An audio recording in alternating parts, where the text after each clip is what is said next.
नहीं तो जिंदा नहीं बच सकता। शाम को राक्षस घर पहुंचा। अंदर घुसते ही उसने शोर मचाना शुरू कर दिया, मुझे अपने घर में किसी मनुष्य की गंध आ रही है। आज जरूर कुछ गड़बड़ है। यहाँ कौन आदमी आया था? इतना कहकर उसने पूरे घर में झांक कर देखा, पर उसे कोई भी मनुष्य नहीं मिला। उसकी धाई माँ उस पर गुस्सा करने लगी और बोली, अभी कुछ देर पहले ही तो मैंने पूरा घर साफ किया है, मुझे तो यहाँ कोई मनुष्य नहीं दिखाई दिया। लगता है तेरी नाक में ही मानस गंध घुस गई है। चुपचाप आराम से बैठ और भोजन कर। राक्षस को जब कोई मनुष्य नहीं मिला तो उसे अपनी धाई माँ की बात पर विश्वास करना पड़ा। वह चुपचाप खाना खाकर वहीं जमीन पर बिछी हुई बड़ी सी चटाई पर लेट गया। लेटते ही उसे नींद आ गई। उसकी धाई माँ भी आज उसके पास बिछी दूसरी चटाई पर लेट गई, क्योंकि आज उसे उस राक्षस के बालों से उसके सोने के 3 बाल तोड़ने थे। जब राक्षस नींद में जोर जोर से खर्टी लेने लगा तो धाई माँ ने उसके सिर से सोने का एक बाल उखाड़ लिया। राक्षस दर्द से कराह उठा, ओ माँ, तू यह क्या कर रही है? मेरे बाल क्यों खींच रही है? धाई माँ बोली, बेटा, मैंने अभी भयंकर सपना देखा तो डर के मारे तेरे बाल पकड़ लिए। राक्षस बोला, ऐसा कौन सा सपना था जिससे तू इतना डर गई? बूढ़ी धाई माँ बोली, मैंने सपने में देखा कि बाजार वाला कुआं जिससे शरबत निकलता था अब सूखा पड़ा है। इसमें किसका कसूर है? राक्षस बोला, इसे सिवाय मेरे कोई नहीं जानता। उस कुएं के नीचे एक बड़ा सा पत्थर है और उसी पत्थर के नीचे एक बड़ा सा मेख रहता है। अगर उस बड़े से मेख को मार दिया जाए तो उस कुएं से फिर से शरबत निकलना शुरू हो जाएगा। इतना कहकर राक्षस फिर जोर जोर से खर्टी भरने लगा। धाई माँ को जब विश्वास हो गया कि राक्षस पूरी तरह से सो गया है तो उसने उसके सिर से सोने का दूसरा बाल उखाड़ लिया। राक्षस फिर जोर से चीखा, ओ माँ, यह तू क्या कर रही है?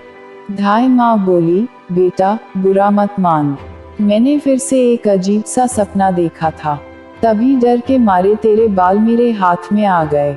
राक्षस ने पूछा, ऐसा कैसा सपना था जिससे तू इतना डर गई थी?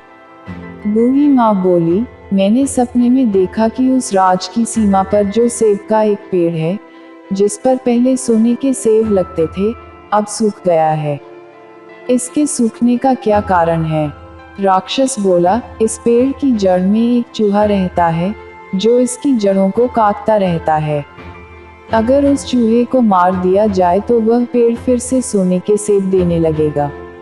पर अब तू मुझे अपने सपनों से परेशान मत कर, मुझे चैन से सोने दे।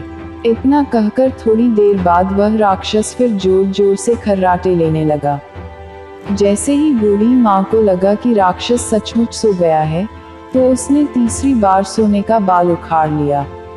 अब तो राक्षस गुस्से से आग बबूला हो गया और धाई माँ को खरी खोटी सुनाने लगा। धाई माँ उसे शांत करने की कोशिश करने लगी, फिर बड़े प्यार से बोली, बेटा, मैं इन अजीब अजीब सपनों का क्या करूं? अभी अभी मैंने फिर से एक अजीब सपना देखा। राक्षस बोला, ऐसा कौन सा सपना देखा? जल्दी कह, मुझे जोर से नींद आ रही है। बूढ़ी माँ बोली, मैंने सपने में देखा कि मुझसे एक नाविक शिकायत कर रहा था कि उसे हर समय इधर से उधर जाना पड़ता है, उसे इससे छुटकारा क्यों नहीं मिलता? इसमें उसका क्या कसूर है? राक्षस बोला, वह नाविक मूर्ख है। जिस दिन वह किसी और आदमी के हाथ में अपना चप्पू दे देगा, उसे हर रोज के आने जाने से छुटकारा मिल जाएगा। इतना कहकर राक्षस फिर से अपनी चटाई पर लेट गया और खर्राटे लेने लगा। अब धाई माँ ने उस लड़के को अपनी स्कर्ट से निकाला और उसे 3 सोने के बाल देकर बोली, अपने तीनों सवालों के जवाब तो तू सुन ही चुका है, अब ये ले 3 बाल और तुरंत यहाँ से भाग जा। लड़के को असली रूप में करने के बाद धाई माँ ने झटपट उसे घर से बाहर निकाल दिया। लड़के ने हृदय से उसको धन्यवाद दिया और अपने ससुर के राज्य की ओर चल पड़ा। रास्ते में उसे फिर वही नाविक और पहरा देते हुए दोनों सिपाही मिले।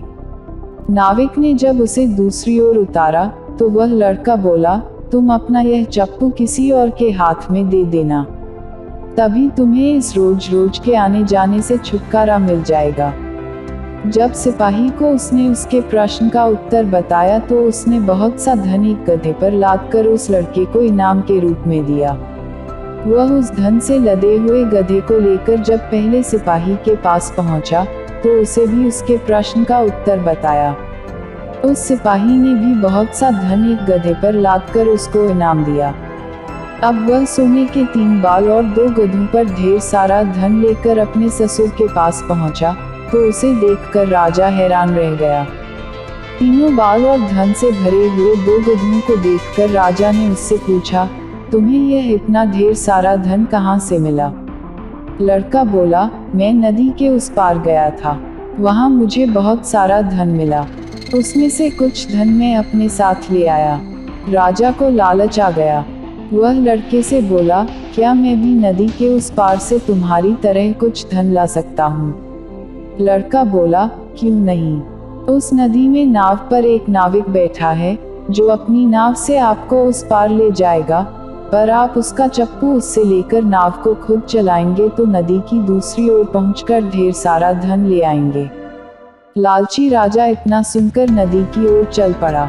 वहां सचमुच ही एक छोटी सी नाव पर एक नाविक बैठा था। राजा उस नाविक के पास गया और उसके हाथ से उसका चप्पू लेकर खुद नाव चलाने लगा। अब उस नाविक को रोज के आने जाने से छुटकारा मिल गया और राजा को उस नाविक की जगह हर समय नाव पर इधर से उधर जाने की सजा मिली।